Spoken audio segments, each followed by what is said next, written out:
What's up everyone, welcome back to the channel. तो आज हम पढ़ने वाले हैं प्रोडक्शन में लॉ ऑफ वेरिएबल प्रोपोर्शंस, जो इस चैप्टर का मोस्ट इंपॉर्टेंट टॉपिक है। तो लास्ट क्लास में आपने को प्रोडक्शन मैंने आधा करा दिया था, आज लॉ ऑफ वेरिएबल प्रोपोर्शंस, और ये टॉपिक एग्जाम में पक्का आएगा 100%। इसको सावधान इंडिया सवाल लिख लो और बहुत अच्छे से आज ही तैयार कर लेना, सो दैट आप सैटरडे को इसका टेस्ट भी दे पाओ। तो आइए जल्दी से शुरू करते हैं लॉ ऑफ वेरिएबल प्रोपोर्शंस और उसको बहुत अच्छे से कंप्लीट करते हैं। चलिए लेट्स बिगिन।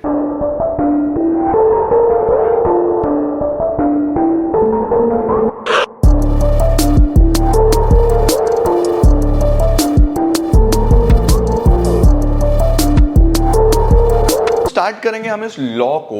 लॉ का नाम क्या है? लॉ ऑफ वेरिएबल प्रोपोर्शंस, एलवीपी के नाम से पॉपुलर होता है। सबसे पहले हम इस लॉ में सीखने के वाले हैं। देखो, हम इस लॉ में शॉर्ट रन में, मेरी बात को ध्यान से समझना, शॉर्ट रन में प्रोडक्शन के बिहेवियर के बारे में जानने वाले हैं कि शॉर्ट रन में जब एक प्रोड्यूसर कुछ फैक्टर्स को चेंज करता है, क्योंकि सभी चेंज नहीं हो सकते, शॉर्ट रन है, बहुत सारे फैक्टर्स फिक्स्ड रहेंगे, चेंज नहीं हो पाएंगे कम समय में, सिर्फ कुछ फैक्टर्स चेंज हो पाएंगे, वेरिएबल फैक्टर्स जिनको हम बोलते हैं। लास्ट क्लास में समझाया था। सपोज मान लेता हूं कि मैं बस लेबर चेंज कर पा रहा हूं, प्रोडक्शन बढ़ाने के लिए लेबर चेंज कर रहा हूं, उतनी ही जगह है, लैंड उतनी ही है, उतनी ही मशीन्स हैं, उतना ही पैसा लगा हुआ है, टेक्नोलॉजी सेम है, सिर्फ लेबर चेंज कर रहा हूं। पहले एक लेबर लगाई, फिर 2 लगा दी, फिर 3 लगा दी, फिर 4 लगा दी, फिर 5 लगा दी, फिर 6 लगा दी। एक समय पे आके आउटपुट बढ़ेगा, लेकिन एक समय पे आके जगह कम पड़ने लगेगी, एक समय पे आके मशीनें कम होंगी, लोग ज्यादा होंगे तो वो वेट कर रहे होंगे, टाइम वेस्ट हो रहा होगा, तो प्रोडक्शन कभी ज्यादा होगा, कभी कम होगा, कभी मुझे शॉर्टेज हो जाएगी चीजों की। तो प्रोडक्शन कैसे बिहेव करता है, एक आउटपुट कैसे बिहेव करता है इन सभी फैक्टर्स के साथ, उसका पैटर्न समझने के लिए हम ये लॉ पढ़ते हैं और उसको क्या बोलते हैं? Law of variable proportions. ठीक है, लॉ की डेफिनेशन मैं आपको बाद में पढ़ाऊंगा। लोग पहले डेफिनेशन पढ़ा देते हैं, बट वो मजा नहीं है, डेफिनेशन बाद में पढ़ाऊंगा। पहले ये समझो कि लॉ में हम सीखने के वाले हैं। तो लॉ सबसे पहले शॉर्ट रन में ऑपरेट करेगा। मैंने आपको पहले बताया कि हम शॉर्ट रन की बात कर रहे हैं। दूसरी चीज, ये सिर्फ और सिर्फ प्रोडक्शन की बात करता है, सिर्फ और सिर्फ प्रोडक्शन की बात होगी। इफेक्ट जो आएगा आउटपुट में वो सिर्फ वेरिएबल फैक्टर्स की वजह से आएगा, फिक्स फैक्टर्स कांस्टेंट रहने वाले। Then it is assumed that all the variable factors are equally efficient. आप कोई भी वेरिएबल फैक्टर चेंज करो, सभी इक्वली एफिशिएंट है, सभी से आउटपुट पे सेम इंपैक्ट आने वाला है। The state of technology is assume to be constant. हम टेक्नोलॉजी चेंज नहीं करेंगे, क्योंकि अगर टेक्नोलॉजी चेंज कर दी तो बिहेवियर चेंज हो जाएगा, हम समझ ही नहीं पाएंगे प्रोडक्शन का पैटर्न क्या है। ठीक है, अब हम बिहेवियर समझने की कोशिश करते हैं। देखो, लैंड हमारी सेम है, 1 एकड़, एक सब जगह सेम ले ली। ठीक है, हमने जगह उतनी ही है, मशीनें भी उतनी ही हैं, समय भी उतना ही है। मैं प्रोडक्शन बढ़ाना चाहता हूं, तो मैंने सबसे पहले एक लेबर लगाई, एक लेबर लगा के 10 यूनिट्स का प्रोडक्शन हो रहा था। एक लेबर लगाई तो 10 यूनिट का प्रोडक्शन हो रहा था। मुझे लगा यार प्रोडक्शन बढ़ाना चाहिए, जमीन बढ़ा नहीं सकता, क्या करूं? लेबर डबल कर दूं। लेबर अब मैंने क्या करी, एक की जगह 2 कर दी। मैंने जैसे ही 2 लेबर करी, प्रोडक्शन एकदम से बढ़ने लगेगा, क्योंकि क्या बोला जाता है, 1 और 1 2 नहीं होते, 1 और 1 11 होते हैं, है ना। अब वहां पे इमोशनली भी होती है ये चीज, और अगर देखा जाए वैसे भी एक इंसान का माइंड एक इंसान का होता है, 2 लोग मिलके बहुत बड़ा चेंज लेके आ सकते हैं हर चीज में। तो 2 जैसे ही हुए, प्रोडक्शन में एक जबरदस्त चेंज आया, और ये प्रोडक्शन 10 से बढ़ के सीधा 30 हो गया। अब यही टेबल यूज करना एग्जाम में भी, 10 से सीधा 30 हो गया, तो चेंज जो आया वो 20 यूनिट्स का आया। मार्जिनल प्रोडक्ट यही होता था, एडिशनल कितना एक्स्ट्रा आ रहा है, लास्ट क्लास में सिखाया था। जैसे ही मैंने लेबर 1 से 2 करी, मेरा टोटल 10 यूनिट से 30 यूनिट्स हो गया, तो एक्स्ट्रा कितने बने? 20 बने। और मैं एकदम से भावुक हो गया, जज्बाती हो गया, मेरे दिमाग में आया अरे वाह क्या खजाना मेरे हाथ लगाया। फिर तो मैं लेबर बढ़ा बढ़ा के आउटपुट बढ़ाता चला जाऊंगा। एक लेबर और बढ़ा दिया, 2 की जगह आप कितने कर दिए? 3 कर दिए। प्रोडक्शन तो बढ़ा, लेकिन अब उस स्पीड से नहीं बढ़ा। 30 से 45 तो हुआ, लेकिन पहले जो चेंज था वो चेंज सीधा 20 यूनिट का था। अभी 30 से 45 हुआ तो चेंज थोड़ा सा कम हो गया, 15 ही यूनिट बढ़ा। मुझे लगा शायद कुछ कोऑर्डिनेशन में प्रॉब्लम आ रही होगी, एक लेबर और बढ़ा देता हूं। एक लेबर मैंने और बढ़ाई, 4 करी। जैसे ही 3 से 4 करी, प्रोडक्शन फिर बढ़ा, 45 से 52। टोटल तो बढ़ता रहेगा भाई, लेबर बढ़ाओगे तो कुछ तो बनाएगा ना लेबर। प्रोडक्शन बढ़ा, बट जो चेंज आया वो 45 से 52 सिर्फ 7 यूनिट्स का आया। अब आप देख रहे हो, शुरू में बहुत तेजी से प्रोडक्शन बढ़ी थी, अब प्रोडक्शन उतनी तेजी से नहीं बढ़ रही। अब प्रोडक्शन कम होती जा रही है। सर ऐसा क्यों हो रहा है, ये कम क्यों होती जा रही है? भाई साहब ज़मीन उतनी ही है, उस लैंड पे अगर मैं लोग बढ़ाता रहूँगा तो खाली बैठेंगे, दूसरों को भी डिस्टर्ब करेंगे, दूसरों को भी काम नहीं करने देंगे, तो एफिशिएंसी रिड्यूस हो जाती है due to shortage of fix capital. Fix capital कम है, लेकिन मुझे तो समझ नहीं आ रहा था, पढ़े लिखे नहीं थे ज़्यादा, तो हमने क्या करा, एक लेबर और बढ़ा दी। भाई साहब एक लेबर और बढ़ाई, खर्चा भी बढ़ गया, लेकिन रियलाइज हुआ एक लेबर और बढ़ा के कि कुछ बहुत ज़्यादा बेनिफिट तो हो ही नहीं रहा है। प्रोडक्शन पहले भी 52 था, अब भी 52 ही है, zero increase in production. Production में कोई भी चेंज नहीं हुआ, क्योंकि अब जितना मैक्सिमम आउटपुट मेरी मशीन दे सकती थी, जितना मैक्सिमम आउटपुट मेरी लैंड दे सकती थी, वो मैं अचीव कर चुका हूं। अब कुछ नहीं होने वाला। लेकिन फिर वही बात, मुझे समझ ही नहीं आ रहा, मैंने एक लेबर और बढ़ा दी उसी दुकान में। अब कस्टमर के भी खड़े होने की जगह नहीं है, लेबर ही लेबर हो गई। एक लेबर और बढ़ाई तो आउटपुट और कम हो गया, 52 की जगह 48 हो गया, प्रोडक्शन बढ़ने की जगह कम हो गया और नेगेटिव में चला गया मेरा काम। समझ रहे हो? तो this is how law operates कि जब हम वेरिएबल फैक्टर बढ़ाते हैं, धीरे धीरे धीरे धीरे वेरिएबल फैक्टर बढ़ाएंगे, फिक्स फैक्टर सेम रहेगा, तो इस सिनेरियो में जो टोटल प्रोडक्शन है वो शुरू में तो बहुत तेजी से बढ़ेगा, मार्जिनल प्रोडक्ट भी आप देख सकते हो, उसके बाद थोड़ा सा स्लो डाउन हो जाएगा, उसके बाद तो ये नेगेटिव में चला जाएगा। तो जो बिहेवियर है वो 3 फेसेस में हम दिखाने वाले हैं। सर 3 फेसेस, थोड़ा सा मैं ब्राइटनेस कम करता हूं ताकि आपको ये ग्राफ क्लियरली समझ में आए। 3 फेसेस अगर हमें देखने हैं तो देखो यहाँ पे सबसे पहले हम टोटल प्रोडक्ट की बात करते हैं। टोटल प्रोडक्ट कुछ इस तरीके से आपको दिखाई देगा। टोटल प्रोडक्ट की अगर हम बात करें तो टोटल प्रोडक्ट आपको इस तरीके से देखना है। सबसे पहले शुरू में प्रोडक्शन देखो बहुत तेजी से बढ़ रहा था, वो हम इस वाले फेस की बात कर रहे हैं, पहले वाले। 10 से सीधा 30 हुआ, 10 में 20 का चेंज आया, इसको हम इंक्रीजिंग रिटर्न बोलते हैं। तो ये बहुत तेजी से बढ़ रहा था। उसके बाद क्या हुआ, उसके बाद थोड़ा सा स्लो डाउन हो गया। क्यों स्लो डाउन हो गया? एफिशिएंसी कम हो जाती है, फिक्स फैक्टर अब उतनी अच्छी प्रोडक्टिविटी से काम नहीं कर रहा, मशीनें इतना बढ़िया आउटपुट नहीं दे रही, लेबर को वेट करना पड़ रहा है, नंबर नहीं आ रहा। 1-2 लेबर ऑलरेडी लगी हुई है उस पर काम करने में, 2 कैसे लगेगी भाई, मशीन तो शॉर्टेज है ना, उतनी ही है ना। तो प्रोडक्शन टोटल तो बढ़ रहा है लेकिन इतनी तेजी से नहीं बढ़ रहा, इसको हम बोलते हैं सेकंड फेज डिमिनिशिंग रिटर्न्स। तो पहले तो बहुत तेजी से increasing return, then diminishing return, उसके बाद जो टोटल प्रोडक्ट है वो गिरने लगता है, इसके बाद यहां से फॉल होने लगता है, इसको हम बोलते हैं नेगेटिव रिटर्न्स। तो आपके पास अगर देखा जाए तो लॉ ऑफ वेरिएबल फैक्टर में 3 फेसेस आते हैं, वेरिएबल प्रोपोर्शंस में 3 फेसेस आते हैं। पहला फेज तो ये जब टीपी आपका बहुत तेजी से बढ़ रहा है, इसको इंक्रीजिंग रिटर्न बोलते हैं। दूसरा फेज ये जब टीपी बढ़ तो रहा है लेकिन अब ये बहुत धीरे धीरे बढ़ रहा है और अपने मैक्सिमम पे पहुंच चुका है। टीपी कहां पहुंच चुका है? अपने मैक्सिमम पे पहुंच चुका है, यहां पे अपने मैक्सिमम पे है। और इसके बाद तीसरा फेज जब टीपी फॉल हो जाएगा, गिर जाएगा, तीसरा फेज, तो इसको इंक्रीजिंग रिटर्न टू फैक्टर बोलते हैं, इसको डिमिनिशिंग रिटर्न टू फैक्टर बोलते हैं और इसको नेगेटिव रिटर्न्स टू फैक्टर बोलते हैं। ये टोटल प्रोडक्ट का बिहेवियर बता दिया मैंने आपको। मार्जिनल में क्या हुआ? मार्जिनल पहले फेज में तो बढ़ेगा 10 से 20, सीधा 20 का चेंज आया था ना। सेकंड फेज में अब मार्जिनल गिरने लगेगा, मार्जिनल गिरता है तो टीपी भी बस अब नेगेटिव रिटर्न से बढ़ता है और तीसरे में तो नेगेटिव ही हो जाएगा। तो इस तरीके से आपको 3 फेज दिखाने हैं एग्जाम के अंदर। सबसे पहला फेज, दूसरा फेज, तीसरा फेज, ठीक है। ये कर्व आप फ्री हैंड भी बना सकते हो, बस कुछ चीजें ध्यान रखना। जब एमपी अपने मैक्सिमम पे होगा तो टीपी का बिहेवियर चेंज होना शुरू हो जाएगा। मतलब जब एमपी अपने मैक्सिमम पे पहुंच जाएगा ना, उसके बाद टीपी का बिहेवियर चेंज होना शुरू हो जाएगा, ये नीचे जाएगा तो ये थोड़ा डिमिनिशिंग रिटर्न पे आ जाएगा। जब टीपी मैक्सिमम होता है तो एमपी 0 होता है, टीपी मैक्सिमम होता है तो एमपी 0 होता है। इस पॉइंट को भी याद रखना है, when TP is at its maximum MP become 0। उसके बाद जब एमपी फॉल करता है तो टीपी भी गिरने लगता है, ठीक है। देखो जरा इस टेबल में भी देखो, जब टीपी मैक्सिमम था तो एमपी 0 था। अब इस लॉ की डेफिनेशन तुम्हें एकदम से समझ में आएगी। क्या है सर?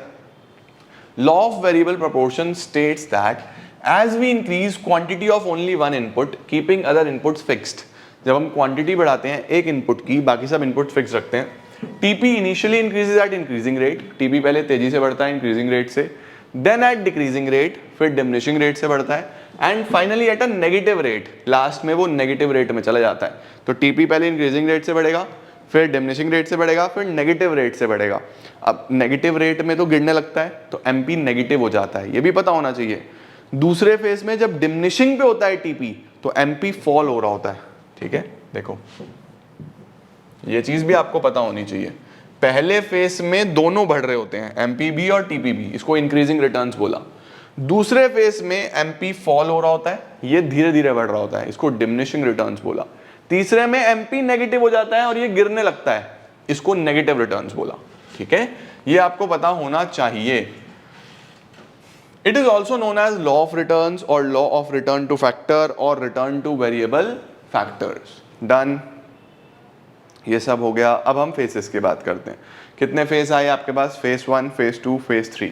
फेज 1 को हम लोग क्या बोलते हैं सर? फेज 1 को बोलते हैं हम increasing returns, increasing return to factor. दूसरे को बोलते हैं डिमिनिशिंग रिटर्न टू फैक्टर, तीसरे को बोलते हैं नेगेटिव रिटर्न टू फैक्टर। तो फर्स्ट फेज में every additional variable factor adds more and more to total output. Total output तेजी से बढ़ रहा होता है शुरू में। It means TP increases at an increasing rate and MP also rises. TP increasing rate से बढ़ रहा है और एमपी भी राइज हो रहा है। सेकेंड फेज की बात करूं, every additional variable factor adds less and less of output. Add तो कर रहा है लेकिन थोड़ा थोड़ा थोड़ा थोड़ा लेस एंड लेस ऐड कर रहा है।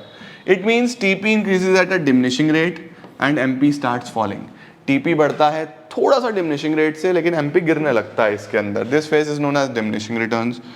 तीसरे में क्या होगा? अगर आप एम्प्लॉय करोगे एडिशनल वेरिएबल फैक्टर, अब लेबर और बढ़ा दी, पहली के पास जगह नहीं है बैठने की, तो उस सिनेरियो में क्या होगा? टीपी गिरेगा और एमपी नेगेटिव हो जाएगा। वही तीन चीजें आपको पता होनी चाहिए, ठीक है। दिस इज डन, फेसेस हो गए। अब अगर मैं आपसे पूछूं कि आप एज अ प्रोड्यूसर कौन से फेस में रहना चाहोगे, आप फर्स्ट फेस में रहना चाहोगे, सेकंड फेस में रहना चाहोगे या थर्ड फेस में रहना चाहोगे एज अ प्रोड्यूसर, तो वीडियो को यहीं पे पॉज लगाना और मुझे कमेंट सेक्शन में लिख के बताओ कि आप इस फेस में रहना पसंद करोगे, इस फेस में या थर्ड वाले फेस में। पॉज करो और आंसर लिखो कमेंट्स में। अब समझो, एज अ प्रोड्यूसर बेटा फर्स्ट फेस पे अगर आप रुक गए तो आपने अपनी कैपेसिटी को अच्छे से यूटिलाइज ही नहीं किया, क्योंकि आप और प्रोडक्शन अभी कर सकते थे। आप यहाँ पे 30 यूनिट्स पे रुक गए जबकि आप 52 यूनिट्स तक जा सकते थे। तो आपको जाना तो चाहिए यहाँ तक, 52 यूनिट्स तक जाना तो जरूर चाहिए, तो सेकंड फेज तक तो जाना चाहिए। सर क्या तीसरे में भी चले जाएं? तीसरे में नहीं जाना। तीसरे में क्यों नहीं जाना? क्योंकि इतना एक्सेसिव लेबर लग जाएगी, खर्चा भी बढ़ जाएगा और प्रोडक्ट भी कम हो जाएगा, आउटपुट भी कम हो जाएगा। तो थर्ड में आपको जाने की जरूरत नहीं है। एक प्रोड्यूसर के लिए सबसे अच्छा जो फेज होता है वो सेकंड फेज होता है। इसमें आप मैक्सिमम तक पहुंचते हो, एमपी 0 तक चला जाता है, कोई दिक्कत नहीं है, लेकिन आप अपने मैक्सिमम आउटपुट तक तो पहुंच गए, है ना। तो अगर आपसे पूछा जाए एग्जाम में क्वेश्चन आ जाए, आ जाता है।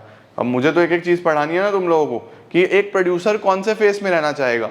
तो a producer will aim to produce in phase second as TP is maximum and MP of each variable factor is positive. MP positive था इस फेज तक भी, ठीक है। रीजंस क्या होते हैं सर? फेज 1 में इतना अच्छा आउटपुट क्यों बढ़ रहा था? फेज 1 में ऐसा हम क्या कर रहे थे कि जबरदस्त आउटपुट बढ़ रहा था? Number 1, better utilisation of fix factor. एक की जगह दो लोगों ने मिलकर बहुत अच्छे से फिक्स फैक्टर को यूटिलाइज करा। Number 2, increased efficiency of variable factor. Variable factor पहले वो अकेला था तो बहुत सारा काम नहीं कर पाता था, दो में दोनों का मन लगा रहता है और वेरिएबल फैक्टर का भी बहुत अच्छे से यूटिलाइजेशन हो रहा है। तो फिक्स फैक्टर का भी बेटर यूटिलाइजेशन, फिक्स और वेरिएबल फैक्टर का भी बेटर यूटिलाइजेशन। तीसरा, indivisibility of fix factor. Indivisibility of fix factor का मतलब ये होता है कि आपने एक बार फिक्स फैक्टर में पैसा लगा दिया, मशीन खरीद ली, तो अब उसको चलाने के लिए लेबर तो चाहिए ना, वो अलग नहीं हो सकता, इनडिविजिबल है, उन्हें आप अलग नहीं कर सकते, दोनों ही चाहिए एक दूसरे के लिए। तो दोनों का एक बेस्ट कॉम्बिनेशन हमें मिल गया फर्स्ट फेज में। दैट इज वाई जो आउटपुट है वो तेजी से बढ़ के आता है, ठीक है। तो फर्स्ट में in the first phase supply of fix factor is too large, बहुत सारा है, वेरिएबल फैक्टर कम होता है, तो जो फैक्टर है is not fully utilised, fix factor is not fully utilised. But when variable factors are increased and combined तो fix factor अच्छे से यूटिलाइज होता है और आउटपुट बढ़ता है तेजी से। ऐसे ही वेरिएबल फैक्टर अच्छे से बढ़ता है और इंडिविजिबल हो जाते हैं ये, मतलब the fix factors which are combined with variable factors are indivisible. Indivisible हैं, अलग अलग नहीं किए जा सकते। Once an investment is made, एक बार एक पैसा लग गया, then addition of more and more units improves utilisation of fix factor, ठीक है। डिमिनिशिंग रिटर्न क्यों आए सर सेकंड फेज में? सेकंड फेज में ऐसा क्या हुआ कि आउटपुट तो बढ़ा लेकिन अब इतनी तेजी से नहीं बढ़ा। तो पहला है इम्परफेक्ट सब्स्टिट्यूट्स। इम्परफेक्ट सब्स्टिट्यूट्स का मतलब ये होता है बेटा जी कि यहां पे आके आप अब सब्स्टिट्यूट कर रहे थे, आप लेबर पे लेबर, लेबर पे लेबर, लेबर पे लेबर बढ़ाए जा रहे हो। भाई साहब आप समझो, एक सिचुएशन तक ही आप लेबर बढ़ा सकते हो, उसके बाद लैंड बढ़ानी पड़ेगी, उसके बाद मशीन बढ़ानी पड़ेगी, फिक्स फैक्टर बढ़ाना पड़ेगा। आपने फिक्स फैक्टर को सब्स्टिट्यूट कर दिया लेबर से, आप लेबर ही लेबर, लेबर ही लेबर बढ़ा रहे हो। तो अब ये परफेक्ट सब्स्टिट्यूशन नहीं हुआ। अब आप लेबर बढ़ा रहे हो तो परफेक्शन नहीं आ रही यहां पे ये इम्परफेक्ट सब्स्टिट्यूट्स हैं। इम्परफेक्ट का मतलब अब मजा नहीं आएगा इसके बाद तो प्रोडक्शन गिर जाएगा। तो आप एक ऐसी सिचुएशन पे पहुंच चुके हो जहां पे फिक्स्ड और वेरिएबल एक दूसरे के इम्परफेक्ट सब्स्टिट्यूट बन गए। यानी कि diminishing return occur because fixed and variable factor become imperfect substitutes. There is a limit for which they can be substituted. एक लिमिट तक ही लेबर बढ़ा सकते थे भाई साहब, अब आपको फिक्स्ड फैक्टर बढ़ाना चाहिए। After that limit they become imperfect substitute which leads to diminishing returns.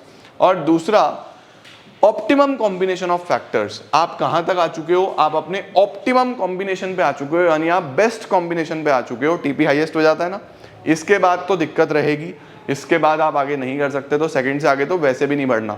आपको इस फेज में बेस्ट आउटपुट मिल गया है और एमपी अब आपका गिरेगा ही गिरेगा। यानी among the different combinations between variable and fixed factor there is one optimum combination at which TP is maximum. After making the optimum use MP begins to diminish. तीसरा आता है नेगेटिव रिटर्न्स। नेगेटिव क्यों आते हैं? पहली बात, अब poor coordination हो गया वेरिएबल फिक्स्ड में, अब बहुत ज़्यादा वेरिएबल फैक्टर हो गया और फिक्स्ड हमारे पास शॉर्टेज हो गई है। दूसरा, कोऑर्डिनेशन खराब हो जाएगा, ठीक है, एफिशिएंसी कम हो जाएगी वेरिएबल फैक्टर की। अब बैठ के टाइम पास करेंगे, बातचीत करेंगे, बस इसके अलावा कुछ नहीं करेंगे, यानी उनकी एफिशिएंसी डिक्रीज हो जाएगी। और तीसरा, लिमिटेशन हो जाएगा फिक्स फैक्टर का।